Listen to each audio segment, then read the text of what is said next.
Saya pikir kalau masalah hukum yang kemarin kasus MK itu bikin saya merasa bahwasanya buat apa saya jadi warga negara Indonesia jika saya diam aja.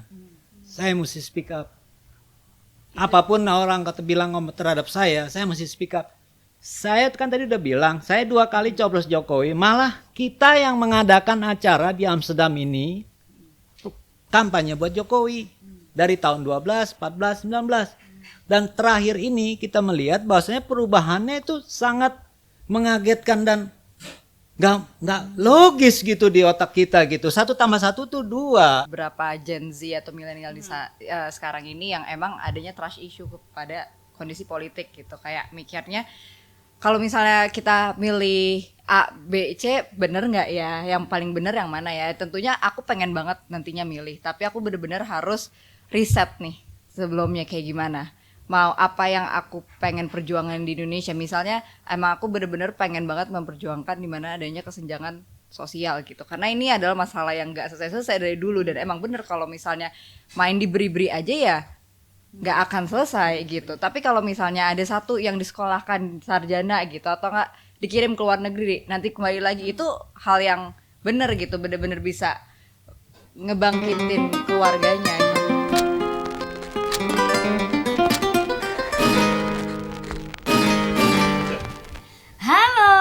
Warga Soto Corner, kembali lagi sama Maya di sini dan 2 narsum saya yang keren-keren.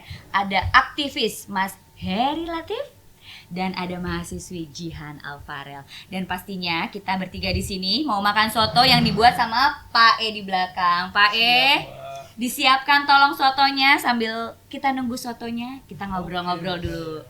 Terima kasih ya Pak E, ditunggu ya. Oke, udah cantik, sudah tenang, udah rileks. Soto ditunggu, kita ngobrol dulu sambil hangat-hangat. Ini fenomena terbaru nih kayaknya, Bung. Kayaknya ada fenomena swing voters golput, langsung kita tuju nih ceritanya tentang politik 2024. Bung sendiri melihat adanya swing voters, golput, gimana sebagai seorang aktivis? Golput itu sejarahnya tahun 1971. Ari Budiman di Balai Budaya Jakarta menyerukan golput. Itu untuk melawan Golkar pada saat itu. Pemilu yang pertama. Karena adanya intimidasi, PNS dan segala macam mesti nyoblos di kantor-kantornya, juga melalui aparat-aparat yang lain, intimidasi tersebut.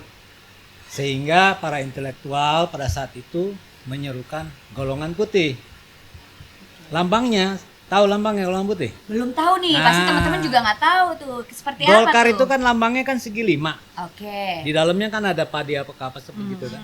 Nah itu hilang, cuman putih aja segi 5 sama cat putih. Yang hitam gitu segi 5-nya. Nah, itulah lambang golput yang pertama. Nah setelah itu di zaman Soeharto, saya hidup di zaman Soeharto, lahir tahun 1958. Oh jauh dari kita, jauh. Mungkin ada teman-teman juga yang jauh. Ini baby boomers. Oh baby boomers, kita milenial, kamu? Yang Masih milenial. Masih milenial. Yang Oke. setengah gaptek, setengah ya. Setengah, Setengah baik. gaptek. Jadi saya mau cerita bahwasanya sejarah golput itu adalah perlawanan dari para intelektual yang merasa bahwasanya pemilu yang pertama di Indonesia 1971 itu tidak sesuai dengan demokrasi. Iya, itu kan Gitu ya. pada terjadinya pada masa lampau. Ya. Ternyata golput itu masih ada nih Bung sampai saat ini. Bung Sekarang saya sendiri- mau tanya, orang yang golput itu ada 2 pada zaman dulu ya. Golput ideologis, berdasarkan ideologi, atau golput karena tidak peduli, nggak ada ideologinya di situ. Nah zaman sekarang kabarnya golputnya itu ikut-ikutan, karena tantenya golput, dia juga golput. Tantenya tentu lebih pintar nerangin kenapa dia golput. Karena omnya golput, dia juga golput. Sedangkan dia sendiri nggak tahu sejarah golput itu apa, Oke. perlawanan apa, keberpihakan apa di dalam kata-kata golput itu. Itu yang saya mengerti. Itu dari sudut pandang aktivis. Ini masuk kepada mahasiswa yang Jihan sendiri lihat. Sebenarnya Jihan itu merasa ini pemilu, by the way, ini pemilu keberapa buat Jihan? Kedua masih. Masih kedua, oke. Jihan sendiri melihat pemilu 2019 sama 2024 sebagai kaum milenial Gen Z Iya. seperti apa? Aku ngerasa bahkan di pemilu yang sekarang ini agak lebih susah sih buat milih, karena malah capres-capresnya dan cawapres itu tuh lebih bagus gitu, dan kayak aku ngelihat kualitasnya bagus-bagus semua. Tapi sedangkan banyak banget informasi simpang siur ya. Aku kan main Twitter, main Instagram, main TikTok, ada aja gitu kan komen-komen apa yang ngejudge cawapres ini, ngejudge capres ini, ada juga yang ngedukung ABCDF. Jadi tuh agak lebih susah informasinya untuk dipilah sih. Kalau dulu kan emang cuman ada 2, terus agak lebih gampang gitu. Oke, jadi buat kamu sebenarnya banyaknya informasi ini menjadi oke atau jadi bingung sih Malah sebenarnya? bikin tambah bingung. Tambah bingung. Nah, Bung sendiri melihat situasi dengan keadaan yang pastinya sekarang digitalisasi terbuka Iya. lebar lah. Nih ada yang bingung nih, Gen Z sebenarnya makin bingung dengan informasi yang banyak ini, Bung. Ya karena mungkin seperti kalau kita lihat di sini pemilu di sini itu kita tinggal masuk ke dalam satu Bisa deket lagi, Bung. kita tinggal masuk dalam satu website, lalu website itu kita masukin apa keinginan kita untuk memilih gitu ya, syarat-syarat yang dari diri kita. Lalu website itu menyediakan beberapa alternatif nama partai gitu. Karena partai sudah punya visi dan misi. Udah jelas hitam di atas putih dan udah pokoknya semua orang udah tahu lah gitu, udah masyarakat udah kenal gitu visi misinya di sini. Sedangkan di sana visi misinya tuh kalau nggak begini gitu, terus kalau nggak gini. Jadi generasi yang muda-muda sekarang itu saya pikir juga nggak senorak itu. Kayak dia ini kan dia nggak norak orangnya. Dia nggak mungkin dia mau milih si yang kayak begitu, nggak mungkin. Kalau loh kan dia kok Sebut nama, kita nggak ikutan, kita cuma denger. Oke, lanjut. Nah, kalau dia misalnya Boleh. memang pemikirannya seperti itu, ya juga nggak apa-apa. Kenapa mesti sibuk? Kita kan hidup di zaman yang neoliberal. Akuin aja. Kita tinggal di sini. Jadi pandangan kita neoliberal di sini. Malah sekarang yang menang di pemilu di sini ekstrim kanan. Siap-siap aja. Oh, gitu. Izin tinggal kita di sini. Aduh. Kan gitu. Oke. Karena kita masih WNI kan, jadi begitu. Jadi saya mau masuk ke dalam Indonesia mengenai soal golput yang zaman sekarang tuh kayak apa, dia bingung gitu kan. Golputnya modal apa nih gue nih sekarang nih. Saya anak Jakarta ya, jadi ada keluar gue Sama kita juga ke anak Jakarta, Iya, jadi it's okay, nggak masalah ya. Saya kan? bukan anak Tangsel atau anak Jaksel gitu. Oh iya, kita sel-sel sih. Iya.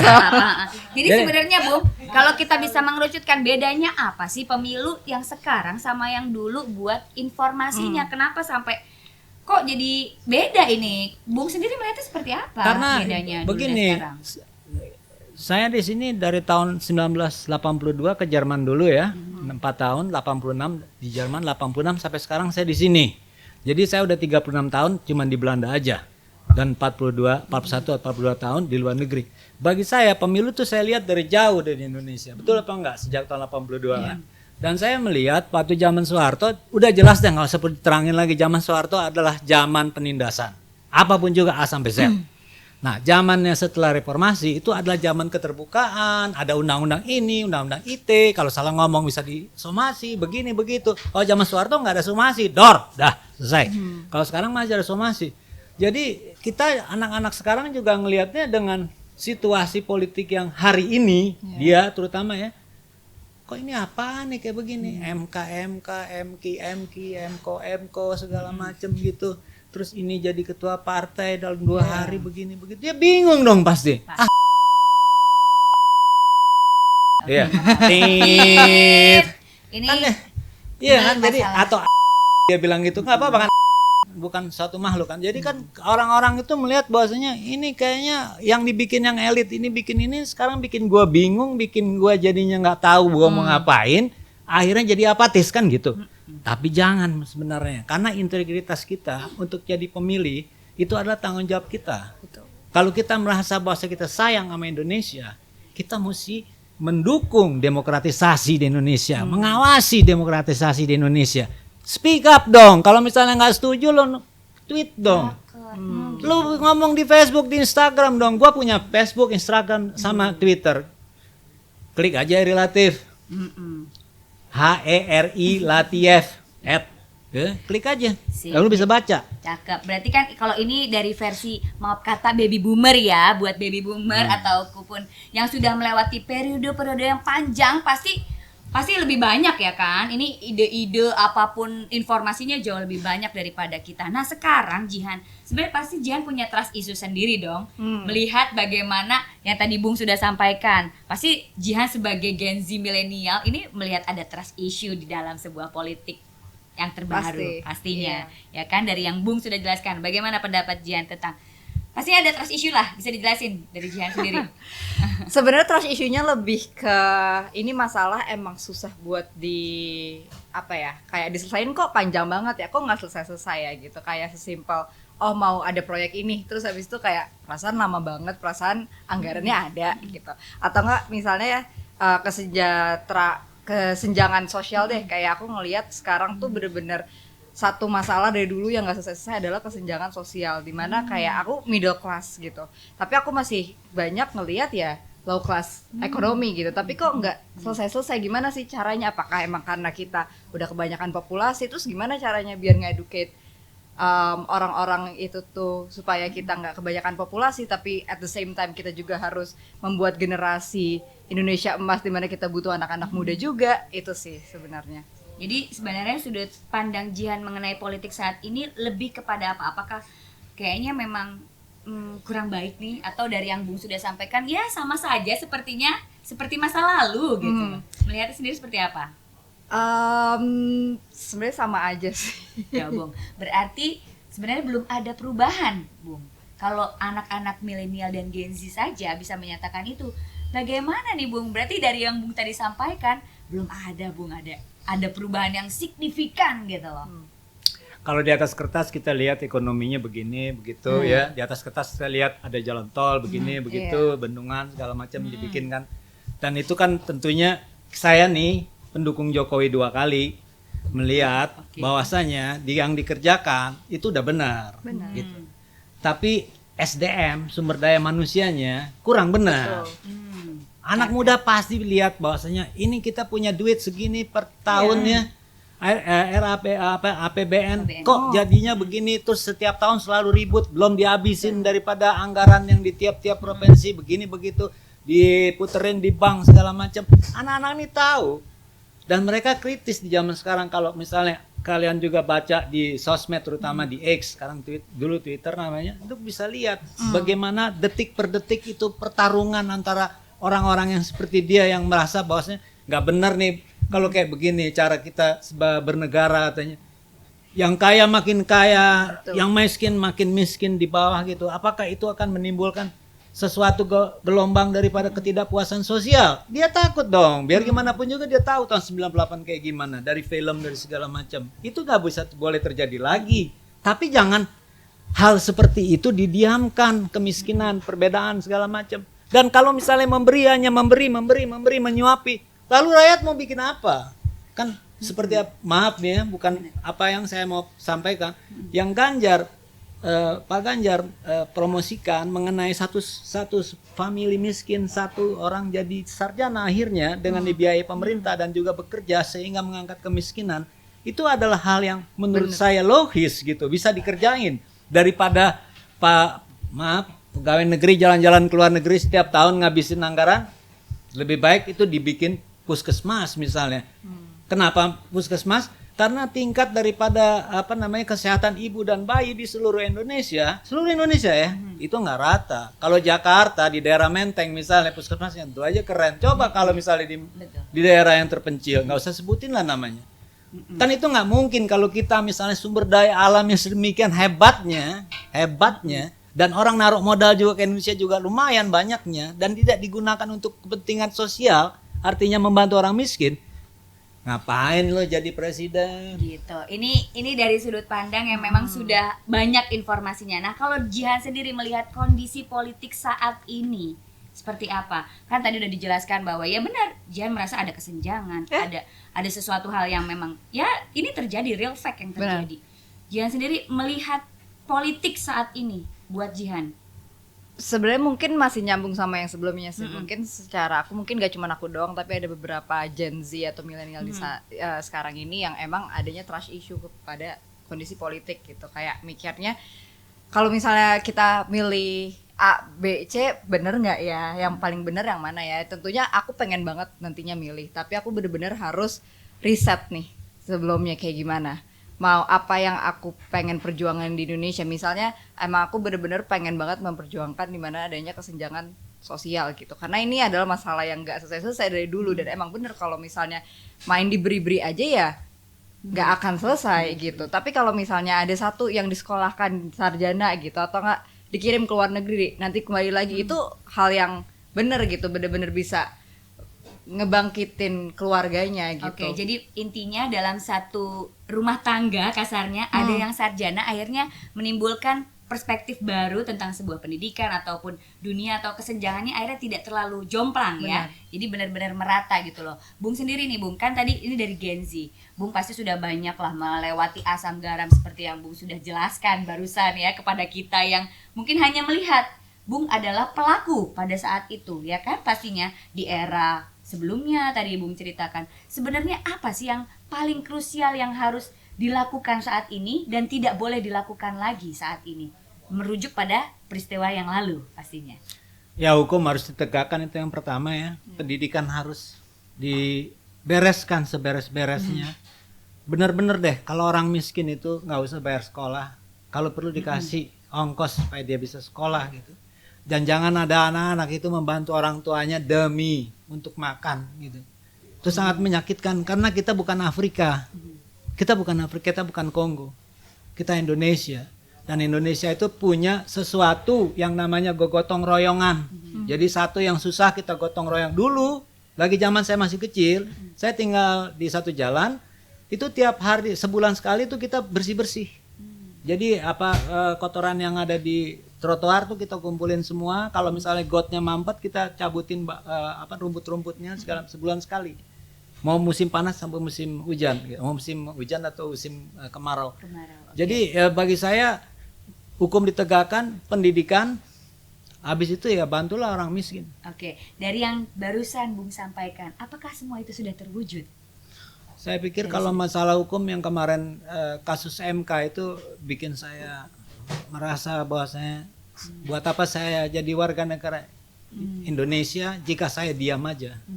Saya mesti speak up. Apapun orang kata bilang terhadap saya mesti speak up. Saya kan tadi udah bilang, saya 2 kali coblos Jokowi, malah kita yang mengadakan acara di Amsterdam ini kampanye buat Jokowi dari tahun 12, 14, 19. Dan terakhir ini kita melihat bahwasanya perubahannya itu sangat mengagetkan dan nggak logis gitu di otak kita gitu. 1 tambah 1 tuh 2. Kalau paman yang main lalu itu udah. Ya itu dari sudut pandang ya kan, itu kita nah itu boleh bukan berbeda, sudut, iya, bukan itu sudut berbeda pandang, itu ada di media semua, di udah media, terbuka. iya betul. Kok orang Nggak diam masalah. semua. Makanya kan ada seseorang yang mungkin merasa bahwa dirinya nggak masalah ya kan Bu, ya nggak, dengan MK-MK. Ada orang yang merasa itu bermasalah. Jadi sebenarnya bisa jadi MK-MK ini buat kita masalah, belum tentu ada orang juga yang merasa dirinya itu nggak jadi MK masalah. itu bikin dia jadi ragu dan Nah. teman-temannya itu jadi kegolputan daripada anak-anak sekarang itu, termasuk juga karena kasus MK ini. Apakah demikian?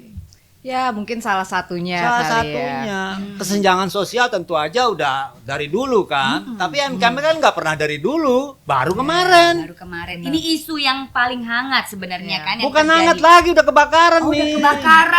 Udah kebakaran. Sekarang isu MK itu kebakaran. Jadi yang kebakaran di sini, yang kebakaran juga di sini nih. Jadi panas membara. Jadi udah tercederai kita semua tentang isu ini ya. Jadi Nggak masuk akal. Nggak masuk akal, 1 tambah katanya. 1 2. oh, nggak masuk akal. Jadi intinya Gen Z juga melihat bahwa kondisi politik saat ini seperti yang disampaikan Bung barusan. Iya betul. Oke.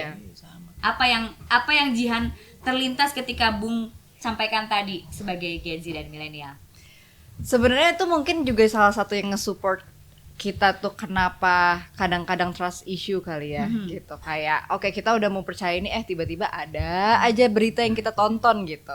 Terus makanya aku bilang dengan adanya banyak banget media sekarang ini, jadi aku bingung mau percaya yang mana gitu. Benar. Karena sekarang itu sebenarnya hoax itu banyak banget, Bung. Kita tuh sampai nggak bisa Ini MK bukan hoax. Iya, bukan masalah Jangan ngomong MK-nya. hoax, kita ngomong MK aja. Masalah MK-nya udah pasti, Udah tapi pasti. masalah hoax dan isinya itu bukan masalah MK aja. Kan masalah hoax dan interpretasi orang itu pasti kan banyak, bukan masalah MK, tapi lebih ke globalnya. Sekarang kita para Gen Z bukan masalah MK, masih banyak isu politik tuh banyak banget. Bagaimana Kalah cara sama kita MK yang lain, kalah sama Iya, MK. tapi kan banyak banget, pasti banyak banget Bung Heri, sampai kita akhirnya harus memilih yang mana gitu loh. Harus memilih yang mana. Kalau saya melihatnya, kita mesti partisipasi. Kalau kita sebagai warga negara yang baik, ikut partisipasi. Pilih itu dari antara 3. Terserah pilih yang mana. Kalau mau pilih orang yang joget, silakan. Kalau mau Pilihan kan berarti Iya. itu balik lagi kepada pilihan kan. Iya kan, ya kan Oke. boleh dong kan bilang joget Cakep. bener kan. Nah, Boleh. kalau mau pilih orang yang banyak ngomong tapi nggak bisa kerja, silakan. Silakan. Kalau mau pilih orang yang ngerti hukum dan ngerti kerja, silakan. Iya kan? Kita bebas-bebas saja. Kita hidup di negara yang katanya liberal kan, pikiran kita juga bebas. Betul nggak? Jadi kita nggak ada batas-batas di sini. Selama kita nggak gangguin namanya undang-undang ITE, kita nggak apa-apa kan? Iya, cip, Ya. cakep. Jadi kami menganggap yang udah tua-tua ini, tolonglah. Muda Bung pada zamannya. Muda pada Kalau umur zamannya. 65 udah tua. Oke. Cakep. Nggak bisa dibilang muda lagi. Jadi mengharapkan anak-anak dan cucu-cucu, Baik, cucu. ingatlah, Ingatlah. demokrasi harus dipertahankan. Demokrasi Indonesia. Persatuan harus dipertahankan. Berjuang untuk keadilan sosial. Ada di nomor 5 di Pancasila. Keadilan sosial. Bukan kita main-main ngomongin. Jadi tegakkan hukum, pendidikan diperbaiki terus menerus. Kalau katakanlah sekarang udah sampai sekian persen, naik terus kita. Karena duitnya ada. Orang kata lihat aja tuh pegawai negeri kemana-mana ke seluruh dunia tuh bisa jalan-jalan. Dari mana? Emangnya pakai kertas belinya kan? Enggak. Memang kertas tapi duit. Jadi kalau kita bilang anak muda seperti yang saya lihat sekarang berpendidikan kelas menengah, melihat perbedaan, lalu terenyuh hatinya. Ini nggak benar nih kayak begini nih katanya. Oke. Cakep. Berarti ini yang tadi Bung sampaikan menjadi beban berat dong berarti buat kita nih generasi muda. Ya nggak merasa Karena bebannya terbebani di nggak? kita buat buat kan? kedepannya gitu Nah kali itu ya. beban terberat Gen Z milenial ini berarti ada di tangan kita kan Bung. Nah Iya. Jian sendiri melihat itu gimana? Dia ada 60% loh. Benar gimana Jian? Beban untuk saat ini atau untuk kedepannya nih? Pasti dong untuk saat ini dan kedepannya. Namanya proses hidup ya kan. Masa mau mundur kan maju ke depan. Ya nggak? Benar. Sebenarnya kalau pandangan aku nggak pernah nganggap itu sebagai beban sih, karena aku Oke. mikirnya kayak, oh kita ada, maksudnya populasi Indonesia tuh banyak banget kok, dan kita juga banyak juga yang emang sekolah di luar negeri, kita punya banyak knowledge, kita juga kembali ke sini, terus habis itu juga kita juga banyak berkontribusi dan juga kita bisa mengaplikasikan pengetahuan itu nantinya ke masyarakat. Kayak teman-teman aku sekarang udah pada nyalek. Oh. Udah mulai umur 25 Berarti tahun. Sebenarnya Bung, cara nyalek itu pada Gen Z dan milenial yang dibebankan barusan kepada kami itu adalah bentuk partisipasi kami dong Iya. untuk menjadi sarana bagaimana suara-suara kita ini Betul. menjadi suara penentu pasti Bahkan ya kan? aku tuh nge-support banget teman-teman aku untuk bener-bener nyalek gitu, karena emang suara anak muda yang harus banyak nanti adanya di partai. Kalau misalnya nanti satu partai ini masih banyak misalnya boomers atau misalnya generasi yang masih lama, kapan mau berubahnya gitu. Apalagi sekarang udah banyak banget kan hal-hal yang emang kita harus bener-bener rubah gitu secara struktural. Nah, cakep. Berarti para Gen Z milenial memang ini adalah suara penentu ada di tangan kita, ya kan? Benar kan, Bung? Benar. Jadi partisipasi nyatanya tuh memang di kita. Jadi kalau Bung sendiri melihat para Gen Z dan milenial untuk masa depan, sebenarnya apa yang harus kita lakukan kalau memang itu dibebankan kepada kami? Harus apa nih kita? Kalau bukti konkret kita melakukan demi masa depan Indonesia. Jadi inferior itu mesti dihilangin dulu ya. Oke. Mentalitas budak kalau saya bilang. Oke. Itu mesti dikikis habis, dihilangin ya. Inferior, mentalitas budak. Lalu siap bersaing dengan segala macam bangsa. Bukan bersaing di Indonesia dengan segala macam suku, tapi bangsa sekarang. Jadi siap dalam bahasa asing, siap dalam pengetahuan. dan tentu juga siap dalam karakter, jangan karakter yang hitam gitu, yang jelek, yang dibilang apapun juga gitu, karakter yang baik gitu. Jadi kesuksesan itu kan tergantung juga daripada baik atau tidaknya daripada niat di kepala kita. Betul, bagus banget. Ini kayaknya memang bukan beban, tapi tanggung jawab. Lebih kepada tanggung jawab kita pada generasi muda pastinya yang tidak melupakan juga masa lalu. Dan kita belajar, semua ini kan adalah proses pembelajaran kan. Apa yang jelek, kita lakukan kebaikan di masa yang akan datang. Harapan Jihan sendiri buat pemilu 2024. Harapannya adalah mungkin secara informasi kita bisa dapat lebih jelas kali ya dari beberapa media gitu, kayak jangan ada yang hoax ataupun jangan simpang siur, supaya nantinya tuh kita benar-benar bisa mau milih siapa. Dan setahu aku sekarang juga udah ada website kan, dimana kayak misalnya aku secara individual concern aku terhadap Indonesia kan, masalah ada banyak, ada pendidikan, ada sosial, ada ekonomi dan sebagainya. Menurut aku yang paling penting adalah ekonomi. Nah, nanti dari situ ada beberapa faktor apa nih yang aku anggap penting atau kurang penting. Nanti abis itu mungkin bisa direkomendasikan dari website tersebut, kayak harus milih siapa gitu. Nah, dan setahu aku itu yang bikin tuh anak muda juga. Nah, benar banget. Jadi sebenarnya kita kalau bisa dikerucutkan adalah kita tuh bisa memfilter. Saat ini tuh mudah sekali secara memfilter hoax atau berita-berita yang sebenarnya tidak rancu buat kita semua kan. Karena saking banyaknya informasi sampai kita tuh ini yang mana yang benar, ya kan Bu? Kalau dulu mungkin gampang aja kan berkampanye. Apa lebih susah menurut Bu? Gimana tuh? Itu kayaknya pertanyaan bagus juga nih saya mau tanyain. Kampanye zaman dulu sama kampanye saat sekarang di media sosial. Dulunya tuh kapan? Dulunya era yang mungkin belum ada media sosial. Pasti kan Iya. kampanye pilih nomor sekian 2004 kita jalan. Itu kayaknya dari zaman setelah Golkar, terus habis itu kita lanjut lagi di 2004. Pemilihan presiden yang pertama Pemilihan saya presiden, rasa. ya. Itu kan belum ada sistem kayak kita Iya, lihat media semua sosial. di media sosial. Ya, seperti yang Zaman Soeharto iya. mungkin setelah Soeharto itu Enggak, kan kalau juga zaman Soeharto nggak ada kampanye. bisa dihitung, Nggak ada itu hoax kampanye. semua. Oh, oke, baik. Jadi kita pilihnya adalah sistem di mana digital ini sudah ada. Ya.